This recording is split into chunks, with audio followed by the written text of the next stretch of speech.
Cause of effect से related second example है यहाँ पे, स्टेटमेंट्स दी हुई है हमें।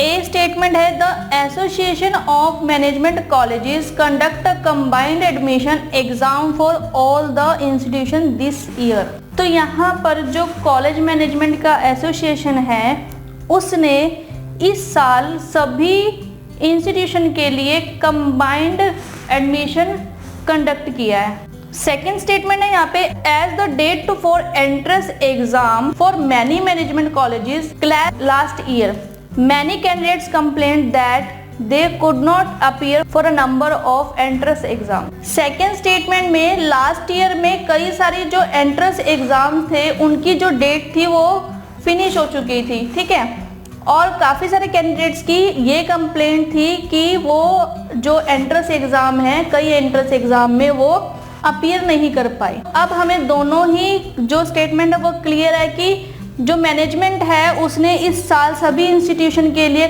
कंबाइंड एडमिशन एग्ज़ाम यहाँ पर कंडक्ट करवाए हैं, ठीक है। और दूसरी में कि जो लास्ट ईयर में जो एग्ज़ाम हुए थे उसकी जो डेट थी वो फिनिश हो चुकी थी, ठीक है, और काफ़ी सारे कैंडिडेट्स की कंप्लेंट है कि वो जो नंबर ऑफ एग्जाम्स है उसमें अपीयर नहीं कर पाए। तो आई थिंक जो लास्ट ईयर में स्टूडेंट थे वो एग्ज़ाम में अपीयर नहीं कर पाए, ठीक है, जिस वजह से उन्होंने कंप्लेंट करी और इसके अकॉर्डिंग जो मैनेजमेंट है उसने ये डिसीजन लिया होगा कि जो सभी इंस्टीट्यूशन है इस साल में वो कंबाइंड एग्ज़ाम कंडक्ट करवाएंगे, ठीक है। तो आई थिंक जो स्टेटमेंट बी है ये यहाँ पर कॉज है, यानी कि यहाँ पर कारण है।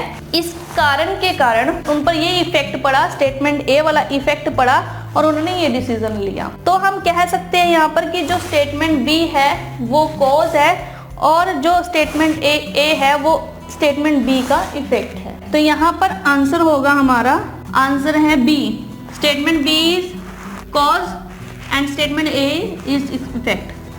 तो statement B is cause and statement A is, तो बी यहाँ पर हमारा फाइनल आंसर है। तो क्लियर है आप लोगों को कि हमें स्टेटमेंट को रीड आउट कर कर ही समझ में आ सकता है कौन सी स्टेटमेंट इनमें से कॉज है और कौन सी स्टेटमेंट इनमें से इफेक्ट है।